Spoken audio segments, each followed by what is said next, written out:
Now, when it comes to the confusion in the world today, many times it's simply because, like we said, people do not know how they're supposed to think. They're constantly comparing things to the secular knowledge that they learned from television, from movies, from things of that nature. And what the Chazon Ish is doing for us is that he is slowly but surely, week after week, teaching us how to think. How to think like a Jew. What is your wiring supposed to look like? You know, if you're ever going to work on a motherboard or some type of machine, you see all these little wires and there's little things over there. You're like, how does this work? How does this guy know that that guy's over there? What are they, you have to wire it the right way. If you don't wire it the right way, it can have all the buttons. It can have all the little chupchikim over there, but nothing works. It doesn't even turn on. It doesn't even turn on. Why? You have to do something. You have to do something. You have to make sure the wiring is right. So you have, Baruch Hashem, all of the tools you can possibly have to become not only righteous, but according to Eliyahu Navi, Zachur Letov, Eliyahu Navi says in Tana Deve Eliyahu, it doesn't matter if you're a Jew or a non-Jew, a male or a female, a servant or maidservant. Every single person can get to the level of Ruach HaKodesh and prophecy based on their actions. Doesn't matter who you are. We have Jewish prophets, we have non-Jewish prophets. Jewish prophets like Moshe Rabbeinu, non-Jewish prophets like Job. We have Kedoshim that we have. Point being is, you have to understand that based on your actions. Now, if you utilize those parts the right way, the tools that Hashem gave you the right way, you could literally get to the highest possible level. But as we've talked about many times, the primary tool of the Satan to get us to fail, in so many words, is by enticing us to our desires. Enticing us to desires to the point where we are simply addicted to them. And the Gemara says in Masechet Sukkot and several other places that the menuval comes to you. When the menuval comes to you, take him to the Bet Midrash. Menuval means despicable. So how come who's this despicable? Despicable is the Yetzer Hara. When the Yetzer Hara comes to you, the menuval, take him to the Bet Midrash, meaning go learn Torah. So Chamim ask, how come you're calling the Yetzer Hara despicable? It's not nice. Say Yetzer Hara, say Satan, say Malach HaMavet, it's his names. Why you call him despicable? He's just doing his job. He's not despicable because he's doing his job. He's despicable because his whole agenda is to make you look despicable. His whole agenda is to make you look despicable. Just look at the people that fall for the Yetzer Hara. What do? They become alcoholics. They become degenerate gamblers. They become drug addicts. They become adulterers. They become rapers. They become pedophiles. What are these people? Disgusting, despicable people. That's what it is. Despicable people. Look at how a person that's completely drunk mess in the middle of the street. You're going to say, oh yeah, I want him to marry my daughter. No, it's disgusting what's going on. He may be a very nice person without being a drunk mess, but right now he looks disgusting and despicable. Bezat Hashem, he gets out of it. You try to help him in one way or another if you can. But based on what's going on, the way he looks under these conditions, despicable. Drug addicts, you ever see drug addicts? Hashem Yishmor v'Yatzil. What they do just to get some drugs. Unfortunately, when I was on Wall Street and even today, I had many people in my life that I would try to help because of their drug addictions and so on. And you see them, you see how they literally destroy their lives and anyone around them without any consideration whatsoever because of their desire and addiction to the desire that has turned them into a despicable human being. I knew a person that literally sold everything in his house and his mother's house. If he could have sold the house, he would have sold the house too. All types of horrible things that they do. Why? Addiction. Same thing with gamblers. Gamblers are not very different than drug addicts. When someone is addicted to gambling, it's not different. They're going to take their wife's jewelry without telling her. They're going to take the stock portfolio without telling anybody. They're going to take this, they're going to take that. I know one guy that he decided to go on his own on Wall Street. Used to work for me for a little while. We fired him because he was a degenerate. And Baruch Hashem, we did. Why? Because it was only a matter of time before his degeneracy would have affected actual clients. He never actually had clients by us. Anyway, this guy went on to a different firm, and I kept hearing, oh, this guy, he's succeeding, he's doing great. Wow, you missed out. This guy's a hero over here. I said, okay, he's a hero over there. Baruch Hashem, he wasn't a hero by me. Hey, he's doing good. Okay, Chazaku Baruch. Called to once in a while. He'd call me. Oh, you see, I'm doing good. Chazaku Baruch. Can you give me my $3,000 back that you owe me? Oh, yeah, I'll get back to you. Okay. I'm still waiting to this day, 15 years later. Anyway, so this guy was a superhero. By me, he is a villain. Over there, superhero. Shtabach Shimo. Mazal tov. I don't care. Doesn't hurt me in any way. Good for you. You've cleaned up your life. What was the reason I fired him? He was a degenerate gambler. Now, gambling is one thing. Becoming a degenerate is a completely different thing. Either way, it's forbidden. Not allowed to gamble as a Jew. You shouldn't gamble as a non-Jew either. But you're not allowed as a Jew. It's forbidden. Now, we've talked about it many times, but I'm not going to go over it again. Anyway, long story short, this guy, he went on and became a superhero over there, started making some money, started flashing his money around. Before you know it, he decided to open up his own shop. Wow. Within a couple of years of leaving me, this guy's opening up his own shop, a little hedge fund, this, that. Wow, good job. Okay, 6 months later, after opening up his own shop, yeah, open up, police. What happened? Ponzi scheme. Ponzi scheme. 6 months. Usually this stuff takes 6 years. Apparently somebody snitched or something. What happened? He took all of the investors' money and went to the casinos with it. Only a matter of time. Only a matter of time. Why? Because the degeneracy was never solved. It's just that now he had money to gamble. But what happens with gambling? Eventually you lose and you don't have any ethics. You don't have any mindset of hurting other people or anything else. No, I'm just going to take 50,000. Just 50,000, I'll give it back after I win. I'm going to give back 75,000. You know, I'm doing him a favor after all. I'm going to win this one because I know I'm going to win this one.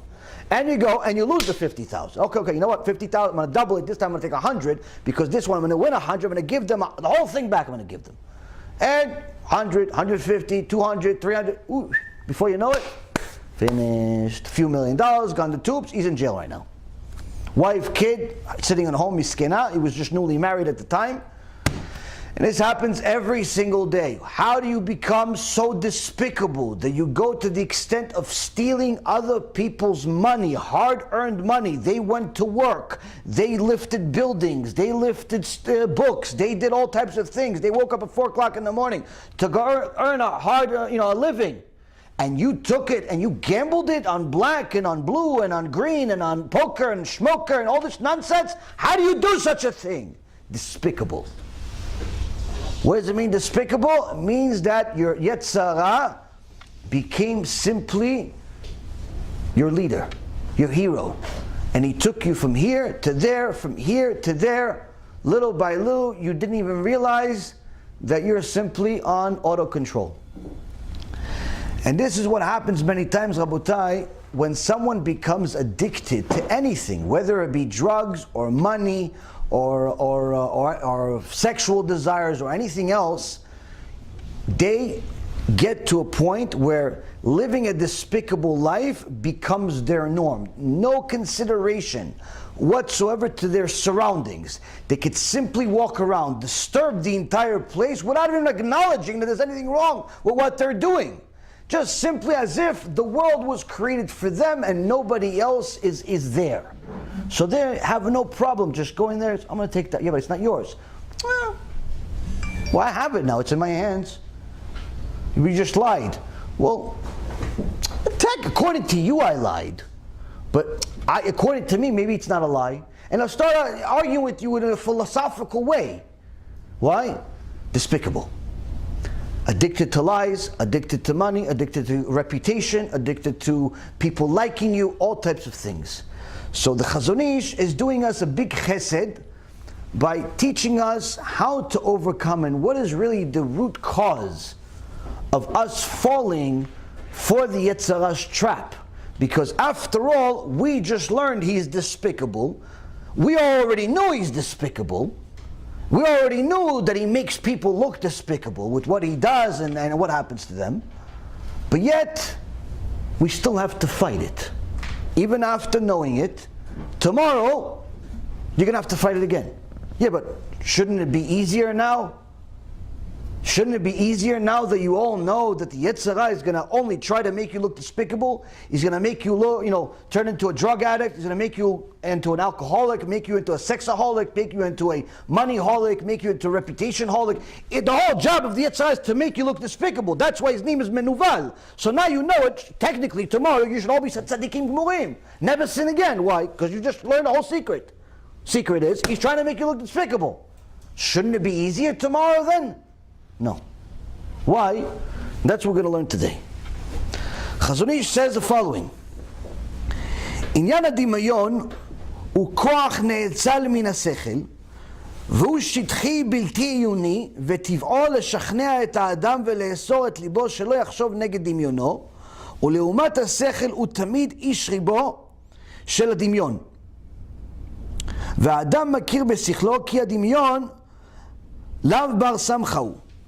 אבל לעתים ינצח את הדמיון בהיותו תוקף על האדם ביותר.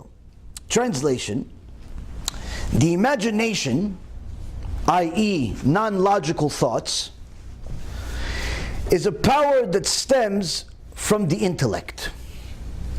Everybody here has an imagination. Everybody here has a imagination that they take advantage of, whether they realize it or not. Some people make a whole living out of their imagination. Some people utilize it for their profession. Some people utilize it for all types of other things. So he's saying here, this imagination is a non-logical thought, and the power of it comes from intellect. But it's the superficial and uncritical part of the intellect.